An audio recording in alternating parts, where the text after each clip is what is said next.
سامعین محترم و حاضرین گرامی، اللہ تعالیٰ کا ارشاد گرامی ہے وَلَنَبْلُوَنَّكُمْ بِشَيْءٍ مِّنَ الْخَوْفِ وَالْجُوعِ وَنَقْصٍ مِّنَ الْأَمْوَالِ وَالْأَنفُسِ وَالثَّمَرَاتِ فَبَشِّرِ الصَّابِرِينَ۔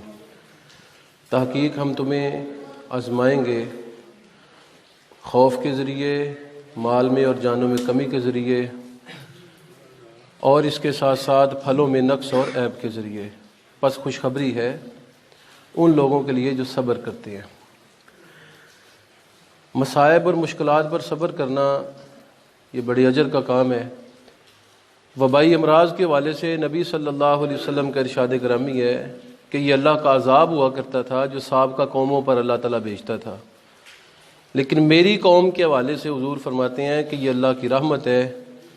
جہاں پر وبائی امراض کا عذاب آ جائے تو وہاں سے کوئی بھاگنے کی کوشش نہ کرے، اور جہاں پر نہیں ہے وہ آدمی ان علاقوں میں جانے کی کوشش نہ کریں جن علاقوں میں وہ عذاب آ چکا ہے۔ پھر صبر کرتے ہوئے، تقدیر پر ایمان رکھتے ہوئے بندہ یہ سمجھے کہ میرے مقدر میں جو ہے سو ہو کر رہنا ہے۔ پھر اگر بیماری میں مبتلا ہو جائے اس یقین کے بعد بھی اور وصال کر جائے تو حضور فرماتے ہیں وہ شہید ہوگا۔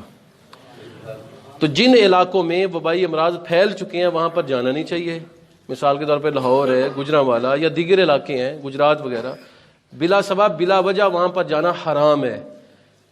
ایک علاقے میں، ایک محلے میں وبا پھیل جائے تو دوسرے محلے والوں کو حکم ہے کہ وہاں پر نہ جائیں، ان کے لیے وہاں پر جانا حرام ہو جاتا ہے، اور جو وہاں پر لوگ ہیں ان کا وہاں سے بھاگنا حرام ہو جاتا ہے، کیونکہ یہ اللہ کی تقدیر سے بھاگنا ہے۔ پہلی بات تو یہ یاد رکھیں۔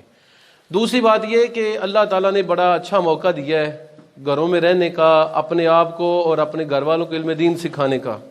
ہم ایک جماعت کا رونا رو رہے ہیں کہ جی مسجدوں پہ پابندی لگ گئی ہے، اجتماعات پہ پابندی لگ گئی ہے۔ کوئی حرج نہیں ہے اگر اجتماعات پہ پابندی لگ گئی ہے۔ آپ میں سے ہر بندہ گھر میں وضو کرے، اپنے بچوں کو وضو کروائے، گھر کی اہلیہ، بیوی بچے، بہنیں بیٹیاں جو ان کو وضو کروائے، آگے خود جماعت کروائے، پیچھے اس کے بیٹے ہوں، اس سے پیچھے اس کی بہویں اور بیٹیاں اور بیوی ہو، تو یقیناً انشاءاللہ گھر کے اندر ایک اسلامی ماحول ہوگا۔ تو گھر کے اندر بھی آپ جماعت کروا سکتے ہیں، اس میں کوئی حرج نہیں ہے۔ یعنی ایک جماعت بند ہو گئی تو کیا ہوا، ہم انشاءاللہ ہزاروں جماعتیں کروائیں گے۔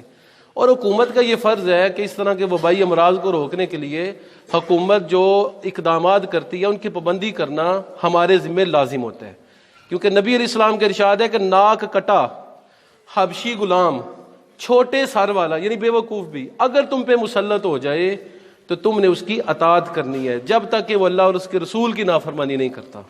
اور نبی علیہ السلام سے ثابت ہے کہ سفر کے دوران حضور نے اذان کے اندر حکم دیا کہ یہ الفاظ کہو صلوا فی رحالتکم، اپنے گھروں میں، اپنے خیموں میں نماز پڑھ لو۔ تو گھروں میں نماز پڑھنا حکومت کے احکامات کے مطابق یا کسی بارش کی شدید صورتحال کی وجہ سے، زلزلے کی صورتحال کی وجہ سے یا بیماریوں کی صورتحال کی وجہ سے، یہ بالکل جائز ہے، اس میں کوئی حرج نہیں ہے۔ حکومت کا یہ اقدام کوئی خدا نہ خواستہ کفر ہے، یہ ناجائز نہیں ہے، یہ عوام کی اصلاح کے لیے ہے۔ تو اگر حکومت کہتی ہے گھروں میں نماز پڑھو تو گھروں میں نماز پڑھنے میں کوئی حرج نہیں ہے، ہم گھروں میں جماعت بنائیں گے انشاءاللہ۔ گھر کا جو بندہ، بیٹا، والد خود، بھائی جو نماز کا طریقہ جانتا ہے وہ وضو کرے، دوسروں کو وضو کرنے کا حکم دے، وہاں پہ باقاعدہ اذان ہو، اقامت ہو، نماز اپنے گھر میں پڑھائیں۔ اور آپ کو پتہ ہے کہ جمعے کی جو بندہ نماز نہ پڑھ سکے وہ اس کی جگہ پہ ظہر کی نماز پڑھے گا۔ تو گھروں کے اندر ترتیب بنانی چاہیے۔ صرف جمعے پر ہی پابندی نہیں ہے، باقی نمازوں پر بھی اجتماعات کی پابندی ہے، تو باقی نمازوں میں بھی اپنے گھروں میں اہتمام کریں، خود علم دین سیکھیں۔ جن مسائل کا نہیں پتہ میں انشاءاللہ حاضر ہوں، مجھ سے آگے پوچھیں، اور گھروں کے اندر جماعت کروانے کو اپنا معمول بنائیں۔ یہ اللہ کی بہت بڑی نعمت ہے۔ یعنی اگر حکومت نے یہ پابندی لگا دی ہے نا، پھر بھی وہ ہمارے حق میں بہتر ہے کہ ہم اس پابندی سے فائدہ اٹھائیں، خود نماز پڑھنا پڑھانا سیکھیں، اپنے بچوں کو نماز کی طرف لے کے آئیں، گھر کے اندر جو لوگ ہیں ان کو نماز کی طرف لے کے آئیں۔ تو گھروں کے اندر جماعت کروائی جا سکتی ہے جب کہ حکومت نے مسجد میں اجتماعات پر پابندی لگائی ہو۔ تو حکومت کے اقدامات کو ضرور تسلیم کریں۔ بحیثیت مسلمان امیر المومنین کے احکامات یعنی حکمران کے احکامات ماننا ہماری ذمہ داری، ہم پر فرض ہے۔ ہاتھوں کو بار بار دھوئیں، ماسک استعمال کریں۔ جس بندے کو بیماری کا شبہ ہے وہ ہرگز اجتماعات میں نہ جائے۔ جس بندے کو بیماری کا شبہ ہو اس بندے کا اجتماعات میں آنا حرام، سخت حرام ہے، کیونکہ وہ خود بھی آزمائش میں اور دوسروں کو بھی آزمائش میں ڈال رہا ہے۔ اس لیے نبی علیہ السلام کا ارشاد ہے مسلمان کو اذیت دینا حرام ہے، تو دوسرے مسلمان کو بیماری لگانا کیا حلال ہوگا؟ اس لیے اس طرح کے اقدامات سے لوگوں کو بچنا چاہیے. بچوں کو، بہت زیادہ بوڑھے افراد کو استعمال سے بچنا چاہیے. اسی طرح جن لوگوں کو بیماری لگی ہے وہ ہجوم میں نہ جائیں، الگ رہیں. اور نبی علیہ السلام کی حدیث سے یہ ثابت ہے، کئی مرتبہ میں حدیث بیان کر چکا کہ ایک آدمی بیمار حضور کی بارگاہ میں آیا تو آپ نے اس سے سلام بھی نہیں لی اور گھر میں بھی داخل نہیں ہونے دیا، اور فرمایا اس سے فرماؤ میں نے اس کا اسلام قبول کر لیا، اب واپس اپنے شہر میں چلا جائے. تو حفاظت کرنا اور اپنے آپ کو بچانا یہ اسلام کا ولین فریضہ ہے. مسلمان بچیں گے تو یہ مسجد انشاءاللہ آباد ہو جائیں گی، یہ کعبہ آباد ہو جائے گا. مسلمان کی حرمت کعبے کی حرمت سے بھی زیادہ ہے. اس لیے بعض لوگ اس حوالے سے بڑی سختی کرتے ہیں، اور علماء نے الحمدللہ ابھی اور اس سے پہلے بھی اس حوالے سے حکومت کے ساتھ تعاون بھی کیا ہے اور شرعی احکام بیان بھی کیے ہیں.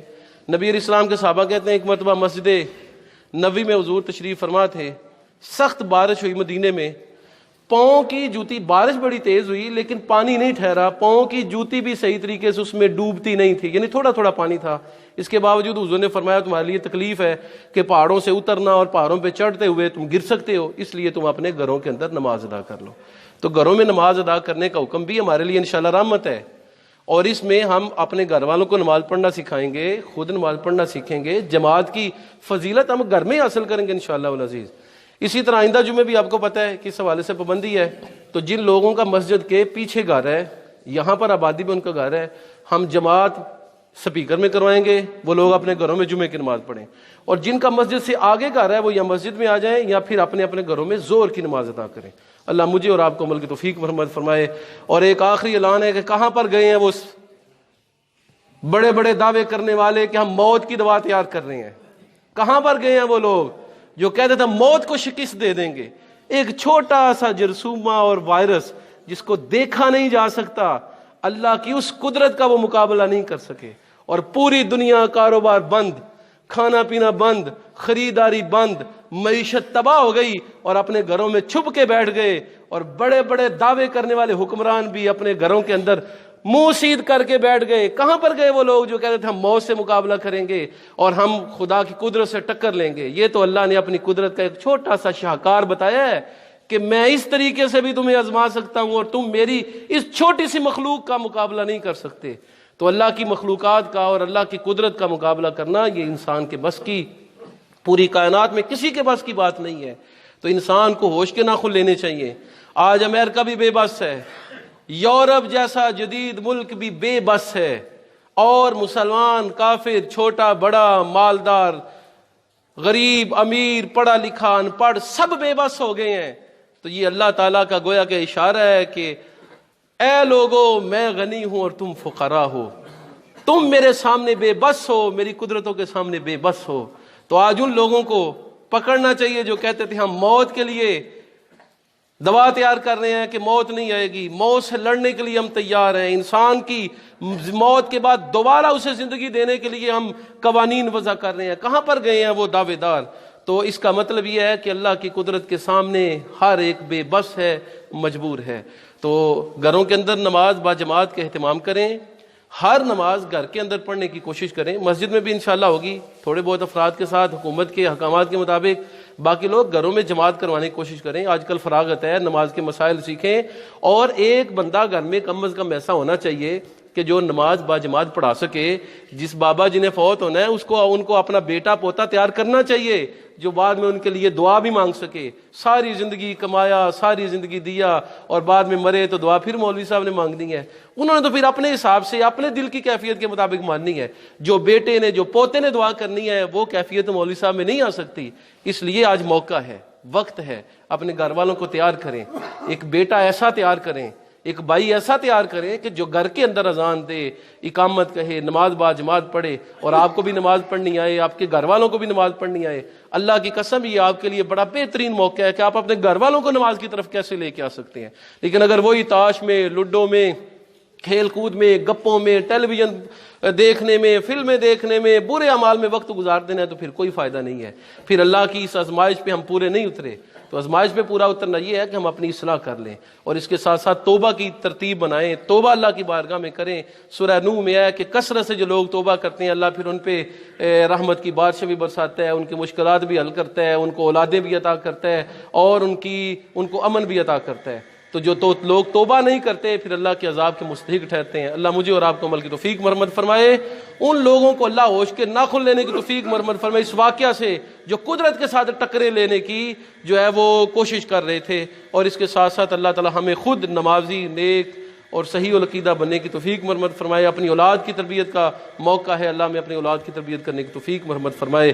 کیا ہوا جو ایک جماعت بند ہو گئی، ہم انشاءاللہ اپنے گھروں میں سینکڑوں جماعتیں بنائیں گے انشاءاللہ العزیز.